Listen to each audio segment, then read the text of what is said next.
Amém? Vamos seguir expondo o profeta Oséias. Estamos caminhando para a metade do livro. A gente vai para o capítulo 6, daqui a pouquinho ao 7. E a gente chega na metade do capítulo. Para você que nunca leu o livro da Bíblia inteira, esse ano já deve ter lido uns 3 aqui com a gente, né? Os 3. Que o Senhor continue nos dando graça, nos abençoando, para que, como o apóstolo Paulo, nesse púlpito, nós falemos todo o desígnio de Deus, sem deixar passar um versículo, sem deixar passar uma vírgula, sem deixar passar nada. Nossa intenção é que o Senhor fale ao coração do seu povo. Amém? Capítulo 6 de Oséias diz assim, venham e voltemos para o Senhor, porque Ele nos despedaçou, mas vai nos curar. Ele nos feriu, mas vai atar as feridas. Depois de 2 dias, nos dará vida. Ao 3º dia, nos ressuscitará. E viveremos diante dEle. Conheçamos e prossigamos em conhecer o Senhor. Como o amanhecer, a sua vinda é certa. Ele descerá sobre nós como a chuva fora de época, que rega a terra. Que farei com você, Efraim? Que farei com você, Judá? Porque o amor de vocês é como a névoa da manhã e como o orvalho da madrugada, que logo desaparece. Por isso os abati por meio dos profetas. Pela palavra da minha boca os matei, e os meus juízos sairão como a luz, pois quero misericórdia e não sacrifício, conhecimento de Deus mais do que holocaustos. Mas eles transgrediram a aliança como Adão, eles foram infiéis a mim. Gileade é a cidade dos que praticam a injustiça, manchada de sangue, como bandos de assaltantes que espreitam alguém, assim é a companhia dos sacerdotes, pois matam no caminho para Siquém, praticam perversidade. Vejo uma coisa horrenda na casa de Israel. Ali está a prostituição de Efraim.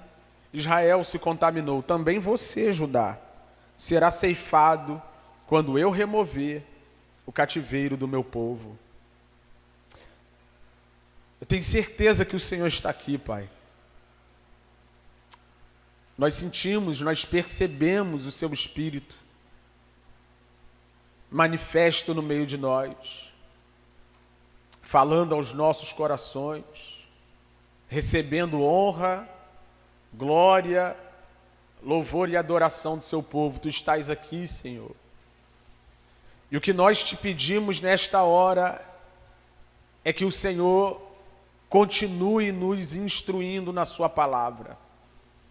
Continue operando em nosso meio agora por meio da santa palavra exposta e pregada. Quanto a mim, Senhor, dá-me graça. Sou tão pobre para isso aqui, Senhor. Sou tão pequeno, isso aqui é tão maior do que eu. Mas tanto quanto os ouvintes que estão diante de mim, eu careço de que o Senhor fale ao meu coração, que o Senhor fale aos nossos corações. Abençoa-nos e torna-nos mais parecidos com seu Filho Jesus Cristo, para louvor de sua glória, em nome de Jesus. Amém? Nós vimos na semana passada que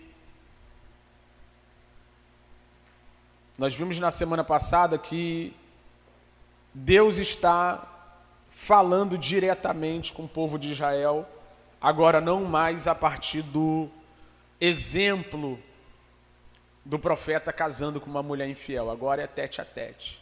Deus está falando direto com o seu povo. No capítulo 4, com Alex, na semana retrasada, na semana passada, no capítulo 5, nós vimos que Deus agora está falando diretamente ao seu povo, sem usar o exemplo do profeta. E ele está deixando agora bem claro, como se estivesse desdobrando ou esmiuçando o exemplo do casamento do profeta com a mulher infiel, ponto por ponto, onde o seu povo transgrediu a sua lei, onde o seu povo quebrou a aliança, onde o seu povo deixou a desejar nessa relação que o próprio Deus propôs entre ele e o seu povo. Está esmiuçando, colocando ponto por ponto, está nos dando clareza maior dos problemas que haviam ali em Israel, na relação de Israel com o seu próprio Deus.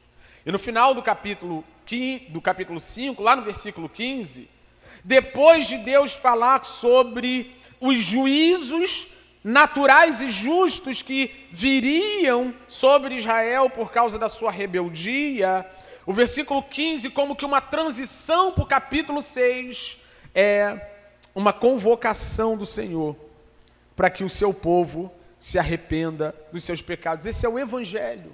Eu terminei a pregação da semana passada falando isso. Nós nunca devemos ter problemas com o fato de que Deus está comunicando, está evidenciando, está apontando os nossos pecados e os nossos problemas. Por quê? Porque Deus nunca vai parar aí. Deus nunca vai apontar os pecados do seu povo, os pecados dos homens, os pecados de alguém, sem no final fazer esse convite bendito: volta-se para mim, arrependa-se do seu pecado, saia desse estado. É por isso que não há injustiça da parte de Deus, aqui só tem graça. Todas as vezes que você ouvir um profeta, um pregador abrindo o texto bíblico e lendo textos como esse, não se sinta mal, é Deus te esclarecendo sobre aquilo que de repente já não fica tão claro assim para você. É Deus mostrando para você, por meio do profeta, essas verdades duras, difíceis de engolir, que você não assimilaria por conta própria. Todas as vezes que um pregador tiver um texto duro para pregar diante de si, não constranja o pregador, olhando para o pregador como se o pregador estivesse dizendo isso para você. É Deus lhe dando o privilégio, a graça de entender-se. Porque na nossa concepção nós somos bons demais, né? Eu só me irritei, não foi para isso tudo não é? Foi só... também se ofende com tudo, né? E do outro lado tem alguém profundamente magoado, triste, ferido, porque ouviu de você as ofensas mais duras, sem misericórdia, sem graça, sem compaixão, sem nada disso. E aí os profetas entram em cena para que você entenda que não é só isso. Então Israel está vivendo a vida de modo a levar, como eu disse na semana passada, a levar seu bezerrinho, a levar as suas ofertas para o culto, pensando que não é isso tudo. E Deus está dizendo: é isso tudo sim. Mas depois de comunicar toda essa desgraça, toda essa miséria, depois de, pela palavra de Deus, você estar consciente dos seus pecados, dos seus desvios, das suas falhas, dos seus erros, dos seus problemas, Ele sempre vai terminar dizendo: irei e voltarei para o meu lugar. Versículo 15. Até que se reconheçam culpados e busquem a minha face, estando angustiados, eles me buscarão ansiosamente. É o que Deus deseja para você. É o que Deus deseja para mim. É o que Deus deseja para os homens. Que os homens o busquem ansiosamente depois de se entenderem pecadores, depois de se entenderem transgressores. Então é isso. Não é pessoal. É a oportunidade de você se entender a partir da ótica de Deus. E esse Deus que o Alex orou aqui, santo, santo, santo, eu nunca tinha ouvido isso, né? A Bíblia não diz bom, bom, bom, misericordioso, misericordioso, né?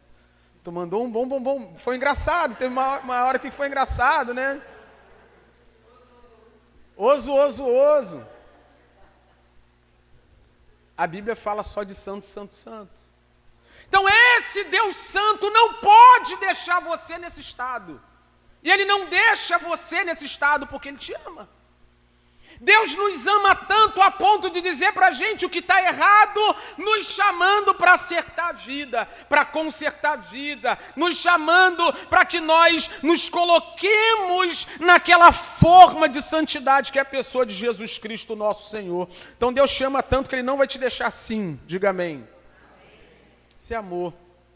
Então Deus está se recolhendo na figura do profeta, ele está esperando que nós nos reconheçamos culpados, que nós busquemos a face dele, angustiados, ansiosamente.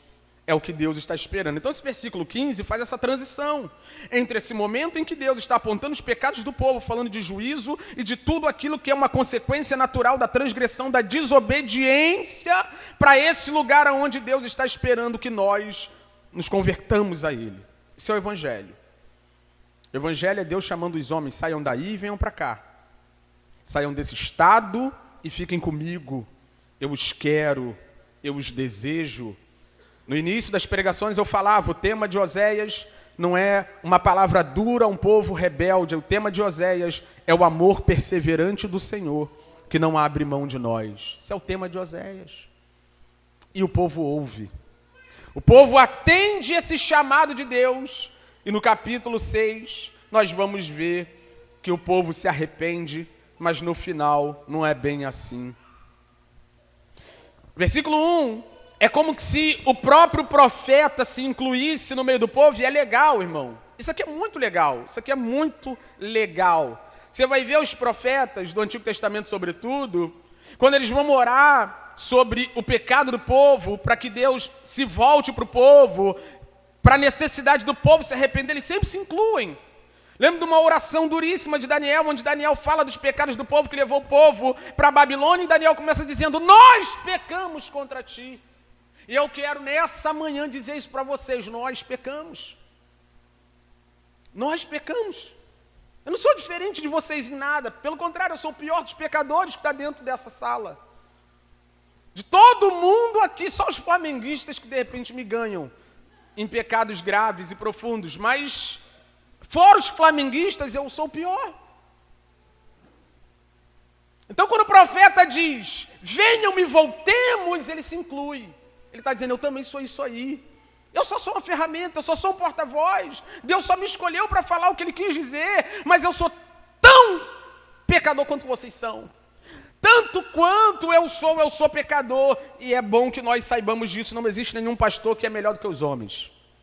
Nenhum líder religioso que pode se colocar acima dos homens, né? Esses memes são uma bênção, né? Às vezes, né?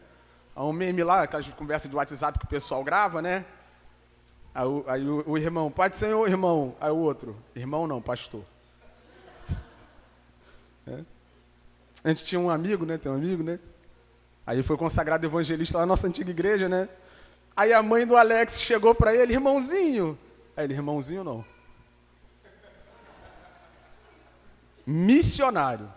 Acho que missionário evangelista, né? Um negócio assim.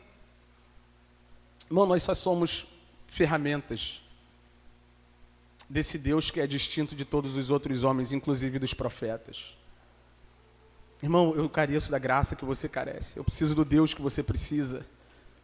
Eu preciso me arrepender do mesmo jeito que você. Você não conhece a minha vida no íntimo. Você não anda comigo todos os dias.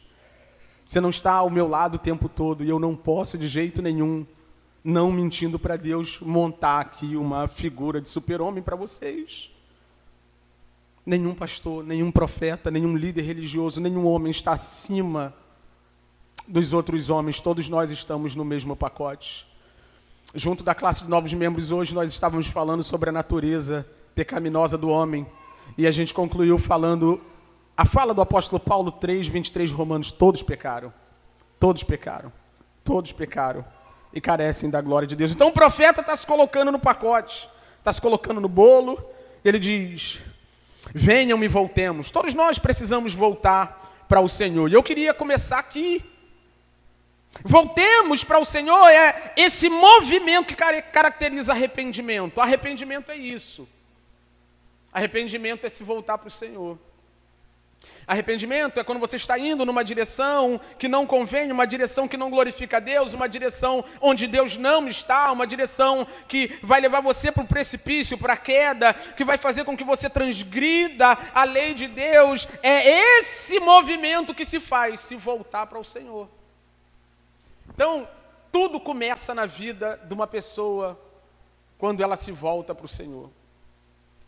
Quando ela muda de direção. Venham e voltemos para o Senhor, quer dizer, saiamos desse caminho e olhemos de novo para o nosso Redentor. Não existe ninguém, irmão, que vai sair desse estado de miséria, de perdição eterna, profunda, de perdição irremediável, se essa pessoa não decidir dar meia volta e parar de andar na direção que estava andando até então. Não, todos os caminhos não levam a Deus, não existem muitos caminhos que levam a Deus. Qualquer caminho que não seja Cristo Jesus, que não seja o nosso Redentor, não leva a Deus, e todos os outros caminhos nos colocam nesse estado de rebelião contra o nosso Deus. E a Escritura, a palavra de Deus, o profeta nos conclama hoje: que tal dar meia volta? Isso aqui é muito prático, amém? Que tal dar meia volta? Que tal sair dessa rota? Que tal sair dessa direção? Que tal pivotar? Que tal sair da direção que você estava seguindo e se voltar para Deus? É uma conclamação, voltemos ao Senhor. E você sabe o caminho de volta. Você sabe o único caminho é Cristo crucificado. O Senhor de nossas vidas que morreu por nós, e é por isso que o autor aos Hebreus, no capítulo 12, quando ele está falando sobre a necessidade de perseverarmos, ele não fala sobre programações em igreja, ele não fala sobre festas na igreja, ele não fala sobre conferências, ele não fala sobre congressos, ele não fala sobre, qual é o nome daquilo que tem no carnaval? Retiro, ele não fala nada disso, ele diz para nós olharmos para o autor e consumador da nossa fé. Só tem uma direção para olhar, só tem um caminho para ir, Cristo Jesus, que nos leva de volta para Deus. Vinde e voltemos. Então é importante que nós saibamos disso aqui. A ação, o movimento que caracteriza arrependimento genuíno é da meia volta. Então todas as vezes que alguém continua indo na mesma direção que estava indo, dizendo que está acertando a vida, eu digo: acertando o quê? Mudando o quê se você continua indo na mesma direção, com as mesmas convicções, com os mesmos conceitos, com as mesmas ideias? Eu acho que dá para servir a Deus do meu jeito, né? Então você é o Deus a quem você está servindo. Ou você dá meia volta, muda tudo, ou não tem como acertar a vida diante do Senhor. Ou nós nos volvemos ao Senhor, como um soldado que dá meia volta volver na direção desse Deus. É isso que caracteriza arrependimento genuíno. Como aconteceu com o filho pródigo. O filho pródigo, na parábola bendita, em Lucas capítulo 15, versículo 17, quando ele está naquele estado de miséria profunda, já trabalhando no meio dos porcos, versículo 17, ele diz: então, caindo em si, disse: quantos trabalhadores do meu pai têm pão com fartura, e eu aqui estou morrendo de fome. 18, vou me arrumar e vou voltar para o meu papai. Então a palavra de Deus para um povo que está afastado, rebelde, é: volta, cara. Se arruma, levanta daí e vá na direção do Senhor.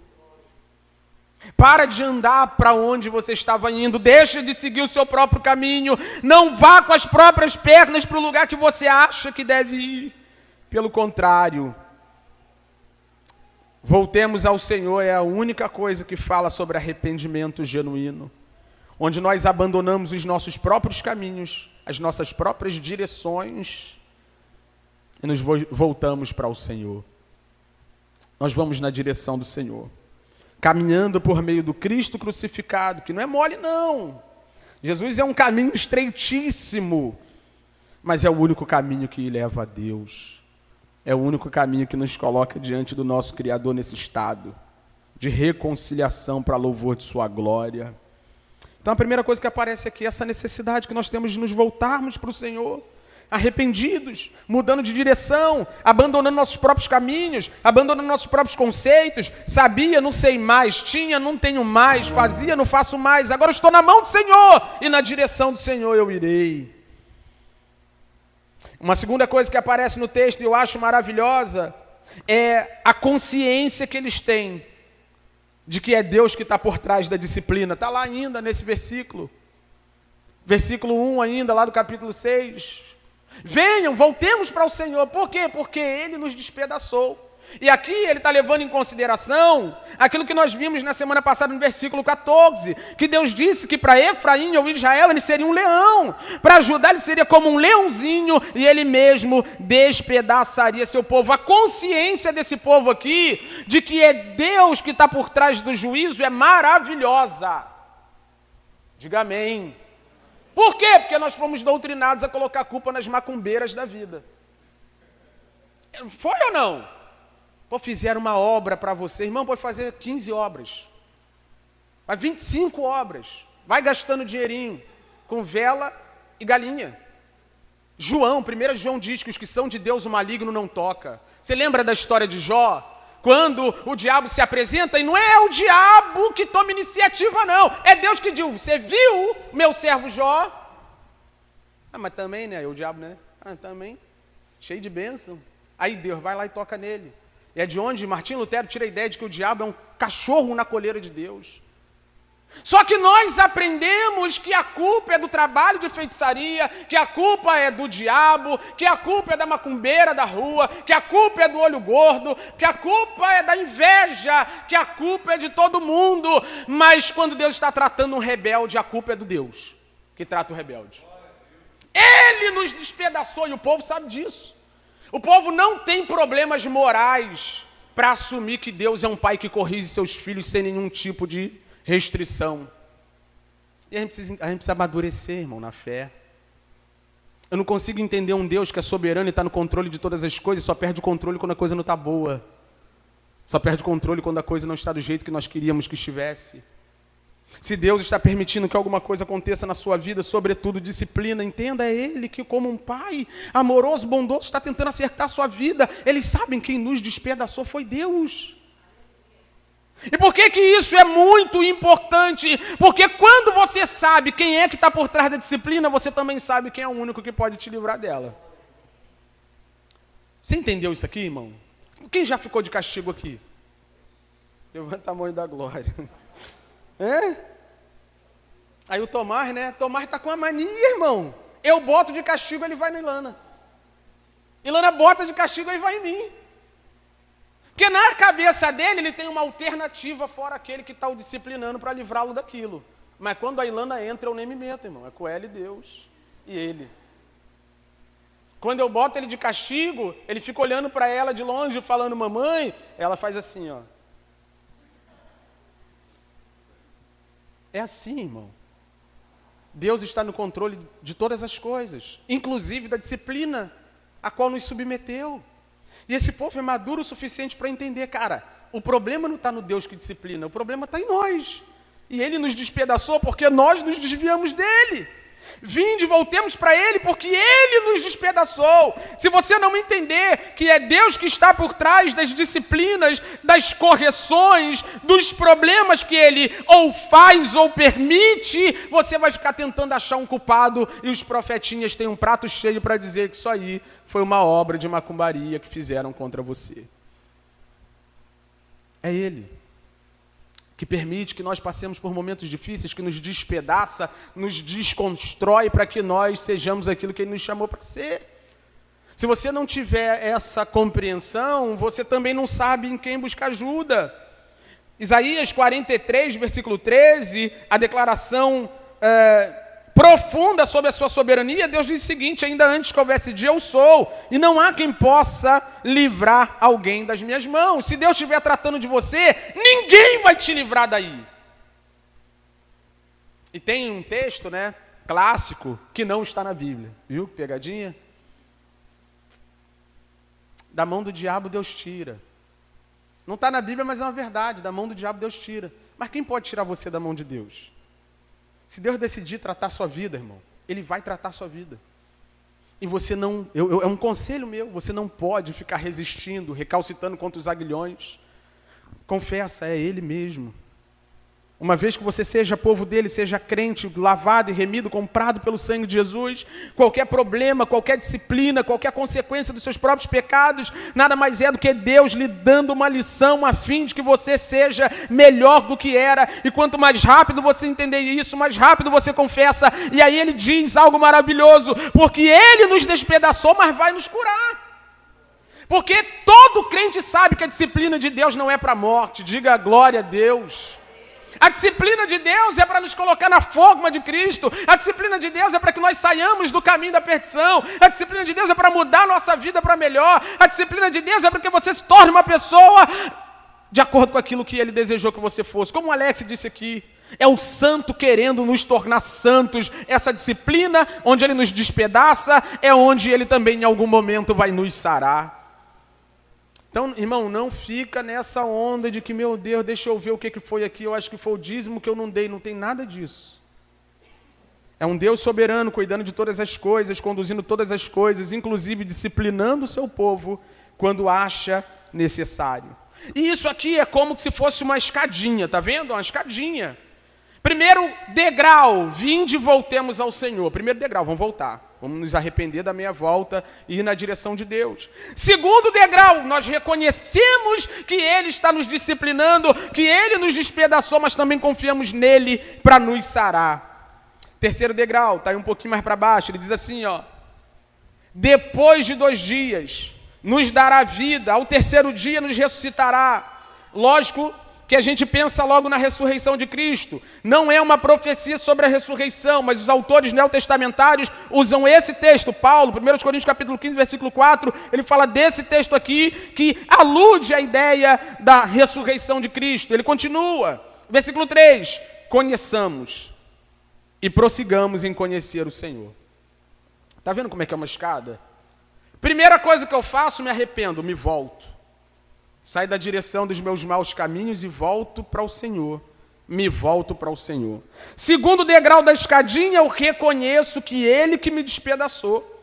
Que é Ele que está trabalhando na minha vida. Que é Ele que está me disciplinando. Mas que é Ele que vai me curar. Depois que eu me volto para o Senhor, depois que reconheço que Ele está me tratando, depois que eu reconheço que dele vem a cura, conheçamos e prossigamos e conhecer o Senhor. E do que isso fala? Isso fala de um relacionamento crescente com o Senhor como resultado do retorno a Ele. Conheçamos e prossigamos e conhecer o Senhor quer dizer, depois que você vem, você precisa continuar indo.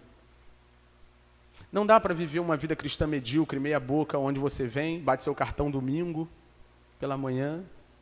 Vou lá na igreja para não sentir mal, né? Para não sentir um peso na consciência. João, põe para a gente João capítulo 17, versículo 3. Olha o que é a vida eterna.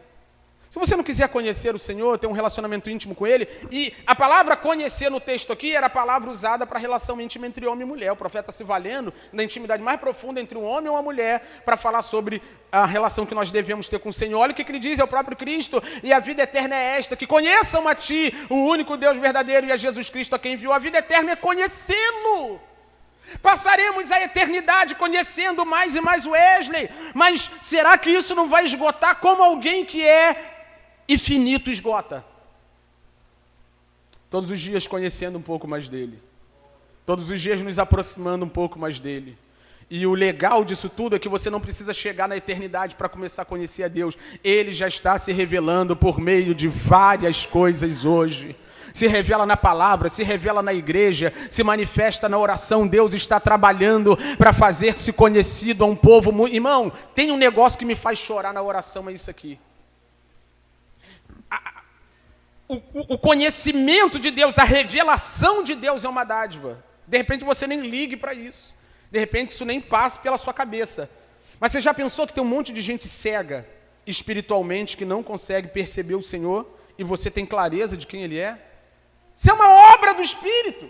Deus abriu seus olhos, Deus deu luz à sua mente, e o conhecimento de Deus está todo diante de nós, na sua palavra, no corpo de Cristo que é a igreja, na meditação, na reflexão, na criação, irmão. Irmã Vanucci, né, está lá em Noronha, né? Aí ela mandou uma mensagem, Wesley, Deus está aqui. Eu falei, tá mesmo?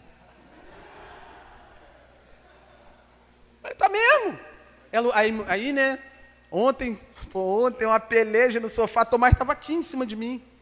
Na minha cabeça, literalmente, ela fez uma chamada de vídeo para me mostrar um morro lá. Né, aqueles 2 morros que tem assim dentro da água. O Tomás aqui e ela fazendo... Aí bateu aquele negócio, né? Falei, não, vou me alegrar pela irmã. Mas ela falando sobre como percebia Deus na criação, grandiosa, maravilhosa. Paulo já falou isso em Romanos capítulo 1, mas é verdade que quem tem os olhos abertos vê Deus em tudo. E Ele nos chamou para ir além. Ele nos chamou para, depois de voltarmos para Ele, sermos tratados por Ele, conhecermos um pouco mais dEle a cada dia, todos os dias, ir na direção daquilo que Ele é. E o que Ele é eterno, Ele é infinito, Ele é um lugar, irmão, inesgotável de conhecimento, e nós precisamos entender. Crente que veio a Deus precisa crescer no conhecimento desse Deus. Você precisa ter uma relação crescente com Ele. E tem um monte de saudosista no nosso meio, né? Quando eu buscava. Irmão, isso não é bonito para tua cara, não. Desculpe lhe dizer.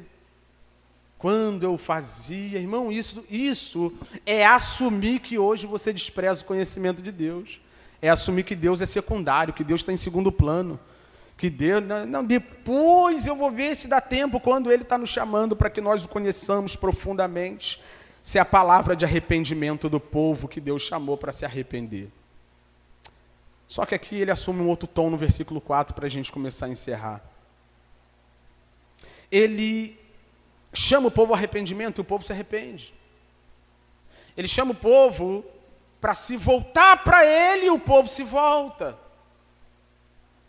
O povo assume: Senhor, pecamos contra Ti, o Senhor nos despedaçou, nós confiamos que o Senhor vai nos sarar.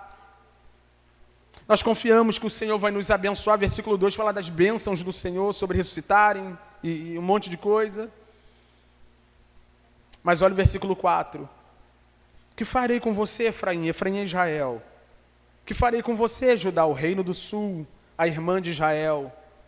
Porque o amor de vocês é como a névoa de manhã e como o orvalho da madrugada, que logo desaparece. Versículo 1, 2 e 3, uma explosão de emoção pelo arrependimento. Uma explosão de emoção pelo retorno ao Senhor, pela consciência de pecado, pela oportunidade de conhecê-lo e prosseguir em conhecê-lo. Versículo 1, 2 e 3 está tudo bem, mas do nada, e não sou eu não, é o próprio Deus, de maneira muito mórbida, Ele fala: cara, o que eu vou fazer com vocês? Mano, quem tem filho aqui sabe. Já viu quando tu para assim, tu fala: cara, o que mais farei? Não, o que está escrito aqui, irmão. E qual é o grande problema? O problema não é o versículo 1, 2 e 3, onde esse povo se mostra arrependido. O problema é que o amor desse povo é como a névoa de manhã. Quem vai trabalhar na madruga sabe do que Deus está falando. A Geu está balançando a cabeça, até home office, cara. Aqui ele. Eles trabalham de casa. Mas amém, sem demérito. O que é a névoa de manhã, irmão? Que você acorda, está tudo branco. Até tu chegar no ponto, já abriu tudo. Não é assim que a névoa é? E o orvalho? O orvalho é o sereno. Aí você acorda cedo, o carro está molhadinho lá, aí você vai na padaria. Quando você chega de novo no quintal, o carro já está seco. Esse é o amor de Israel. Então não é só sobre se arrepender. É sobre ter um amor perseverante tanto quanto é o do nosso Deus. E o problema do povo de Israel é que esse povo era rápido em se arrepender, mas mais rápido ainda em se desviar. Qual é o problema desse povo? É que esse povo até ama, mas o amor desse povo é igual potinho de Nutella. Tu fala: vou só uma colherzinha. Aí você pega uma colherzinha e acabou o potinho. E o que o Espírito de Deus nos comunica por meio da sua palavra aqui, nessa hora?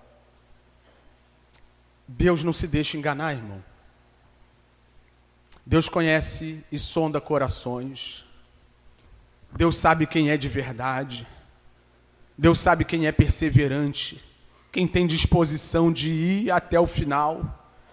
Irmão, Deus conhece muito bem, Ele sabe muito bem quais são as pessoas que estão diante dEle.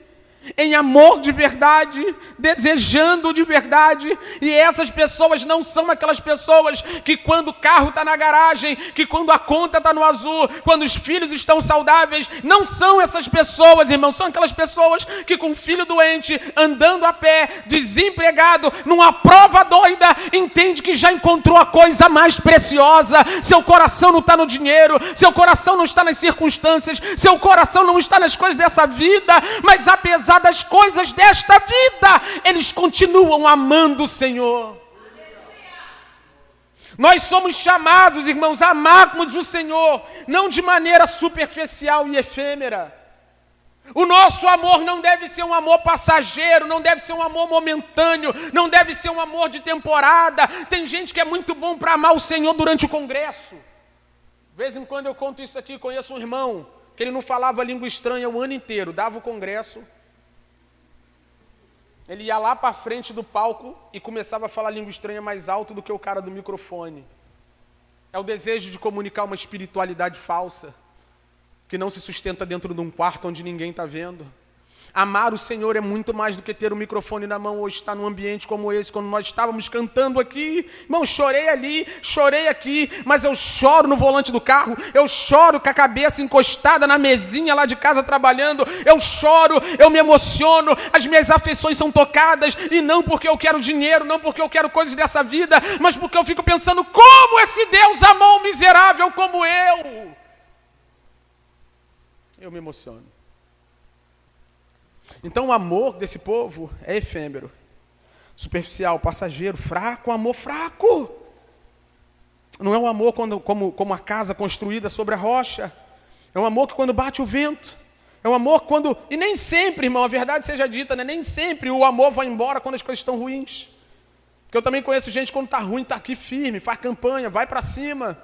Quando a coisa melhora um pouquinho, Deus, o quê, pô?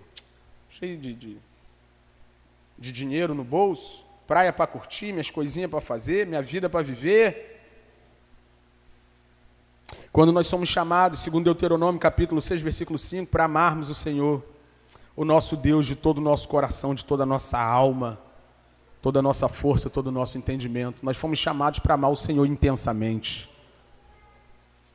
Então esse povo é um povo que se arrepende, se volta, mas tem um amor muito fraco.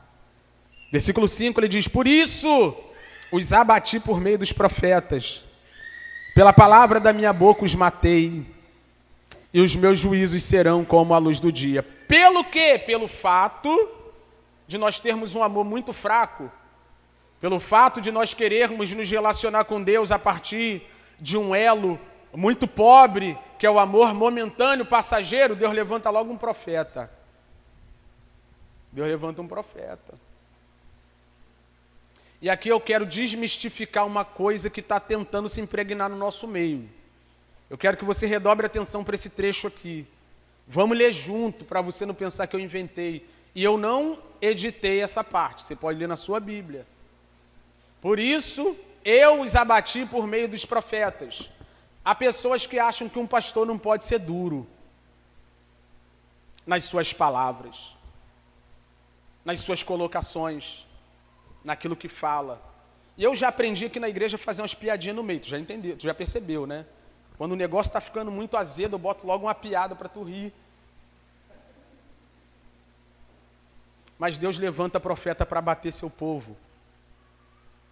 Olha para todo o Antigo Testamento e vê se os profetas não apareceram nos momentos mais drásticos, mais miseráveis da vida do povo de Deus, onde Deus queria sacudir o seu povo e chamá-lo de volta. A não ser que nós todos estejamos num estado de perfeição, tamanho, que nós não precisemos mais de correção, a gente fica procurando no texto aquelas palavras onde Deus diz, vou te abençoar e vou te dar tudo, que são poucas. Quer ver um texto legal para a gente se apegar quando a gente estiver perfeito? Deuteronômio 28, que é o texto da bênção. Se vocês obedecerem, está lá a condição. Se vocês obedecerem o Senhor, eu os colocarei por cabeça e não por cauda. Quem aqui obedece? Quem aqui é pleno? Quem aqui não precisa de ajuste? Quem aqui não precisa de correção? Quem aqui não precisa de que o Senhor esteja o colocando constantemente na forma e nos apertando para que nós sejamos santos como Ele santo é? Então Deus levanta profeta para isso aqui, irmãos. É claro que Deus vai falar sobre bênção. Mas quem te disse que ser abatido pelo Senhor não é bênção? É bênção. É a maneira de Deus dizer: eu te abato, mas não te perco. Eu te abato, mas não deixo você embora. Eu te abato, mas você não se desvia. Eu te abato, mas você não se perde de vez. Até porque você pode fugir hoje do profeta, mas um dia você estará diante do profeta. Diante do Cristo de Deus. Ele continua: pela palavra da minha boca eu os matei.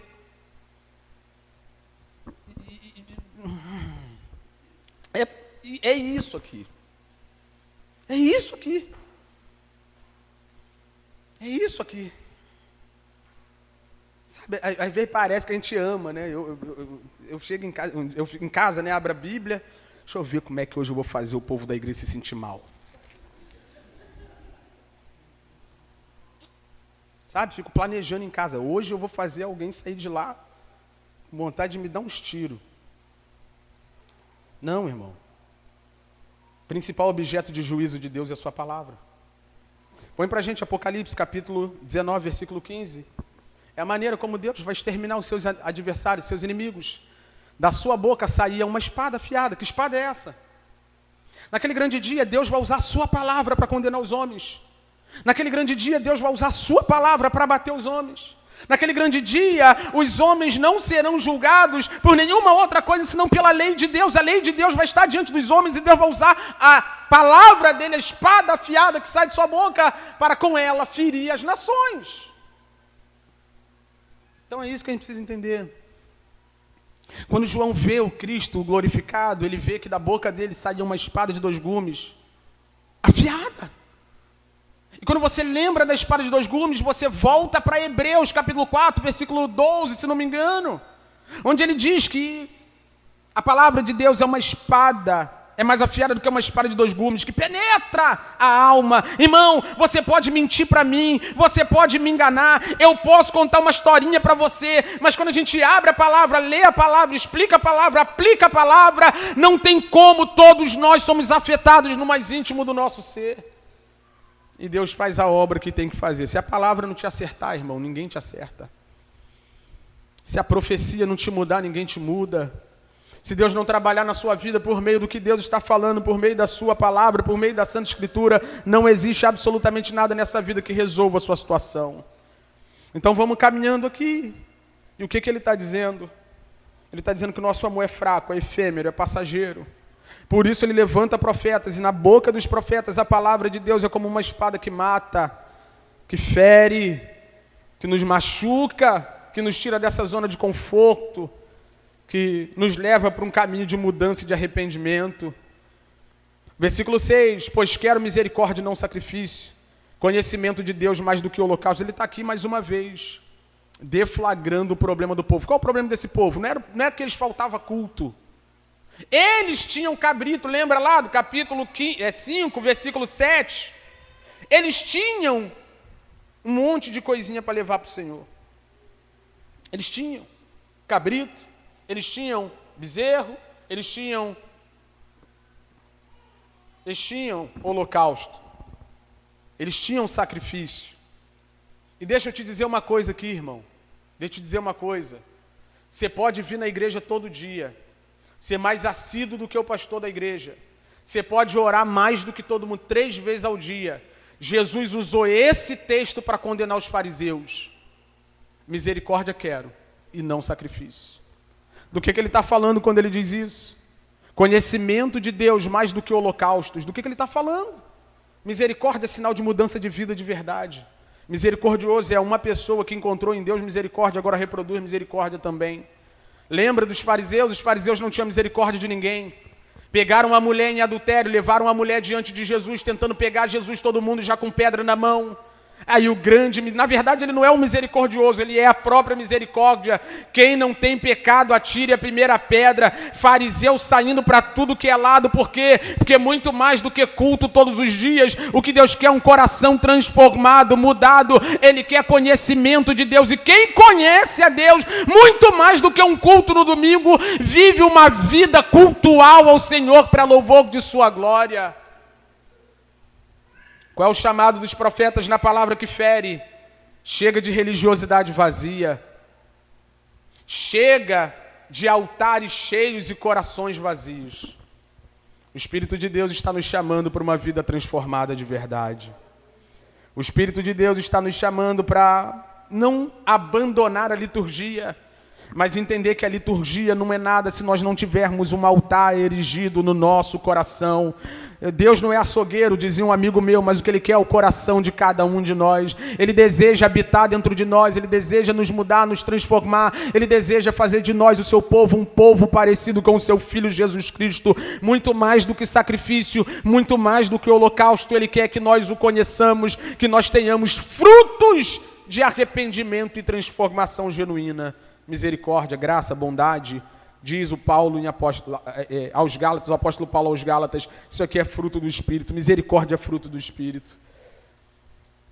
Então esse povo tem um amor muito fraco. Deus levanta os profetas para denunciar isso.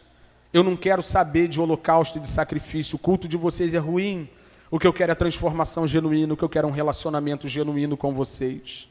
Versículo 7 ele diz, mas eles transgrediram a aliança como Adão, eles foram infiéis a mim.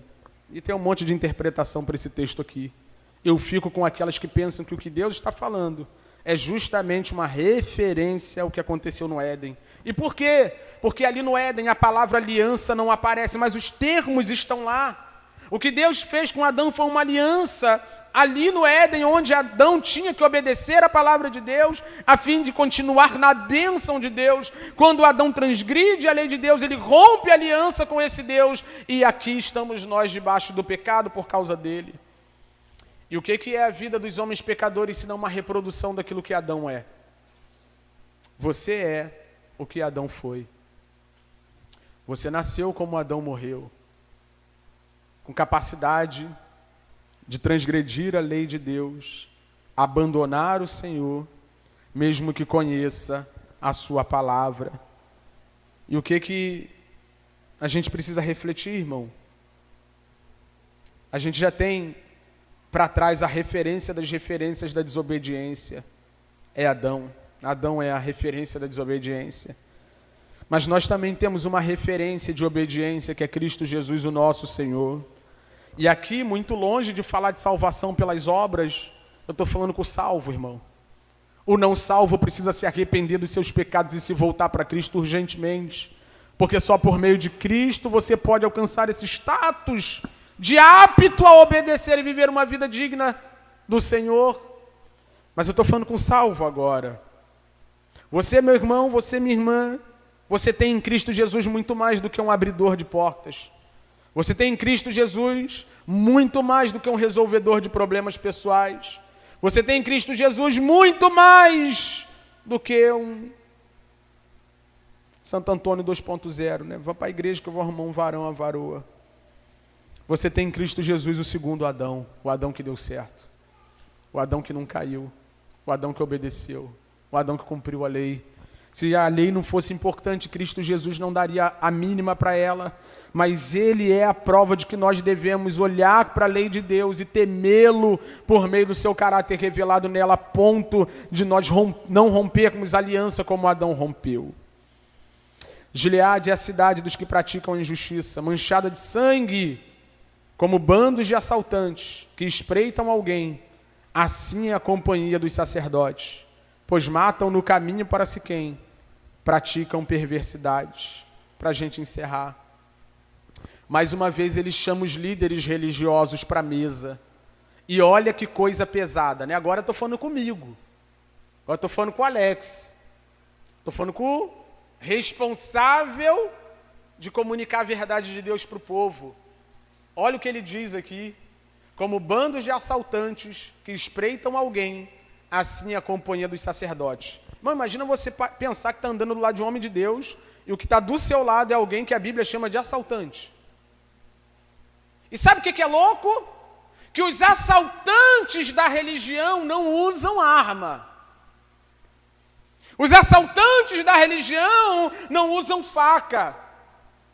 Os assaltantes da religião sentam do seu lado e fazem gabinete. Os assaltantes da religião, eles têm microfone na mão e foto na fachada da igreja. Eles têm programas de televisão, eles têm rede social bombada. Ou não, né? Não são só esses não, tem um montão por aí. Anônimo. O que Deus está dizendo é que quando um pregador do evangelho, um sacerdote, um ministro, um líder do povo de Deus deixa de fazer seu papel, ele e um assaltante não tem nenhuma diferença. Sentar do lado de um líder religioso que não tem compromisso com o evangelho é sentar do lado de um bandido, diz o Senhor. Sentar do lado de um profeta que decidiu olhar para você e ver em você só uma oportunidade de lucro, é sentar do lado de um assaltante que, no assim diz o Senhor, vai levando tudo que é seu. Tudo que é seu. Tira seu dinheiro, tira sua paz, tira sua alma, tira sua vida. E Deus está chamando a atenção desse povo novamente. Por último, versículo 11. Também você, Judá. Quem era Judá, irmão? Judá era a irmã de Israel. Era a nação do sul, o povo do sul. Também você, Judá, será ceifado quando eu remover o cativeiro do meu povo. O que é isso aqui? Isso é um alerta. Eu vou encerrar agora. Isso é um alerta. Deus está dizendo para quem está olhando ele tratar com Israel, tu vigia. Porque quando eu tratar com Israel, pode sobrar para você. E a pergunta que fica para nós aqui, irmão, quantos exemplos de pessoas que Deus tratou ao longo do caminho, não se arrependeram dos seus pecados. 722 a.C. diz a história que os assírios cercam Samaria, cercam a capital do reino do norte de Judá, destroem todo o reino do norte, e Judá deixou de ser uma nação, foi dissipada, acabou. Quantas pessoas você já testemunhou, vivendo uma vida longe de Deus, afastada do Senhor, que tiveram inúmeras oportunidades de mudar, inúmeras oportunidades de se voltarem para o Senhor. Esse texto, ele termina com Deus nos explicando de maneira clara: eu estou tratando com os que são meus, mas você que está aí olhando, que você entenda que a sua hora pode chegar também. Que o Senhor nos ajude, irmão.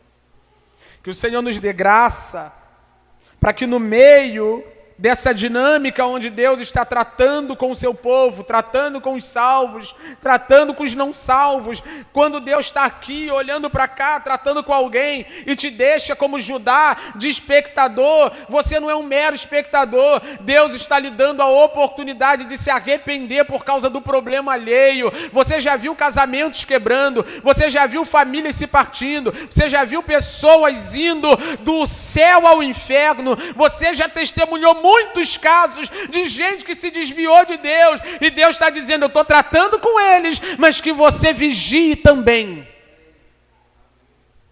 para que isso não ocorra com você, Judá, para que você não seja vítima dos problemas que você viu acontecer no Reino do Norte, e por falta de arrependimento genuíno os levaram à destruição total.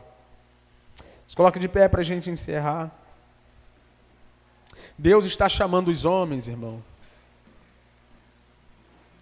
ao arrependimento, transformação, a mudança. Deus está nos conclamando para estarmos diante dele, arrependidos, prostrados, mudados, transformados. E o meu desejo hoje como profeta é que sim, a palavra de Deus nos fira, não te fira, mas nos fira. O primeiro a ler o texto sou eu, irmão. A minha intenção como um profeta é que Deus nos abata, todos nós hoje, mas que Ele nos abata para o nosso bem. Que Deus nos fira para transformar a nossa vida. Que a exemplo do povo de Israel, nós tenhamos de Deus a graça de sermos corrigidos. Para que o nosso amor, que é passageiro, o nosso amor, que é efêmero, dure o tempo que tem que durar.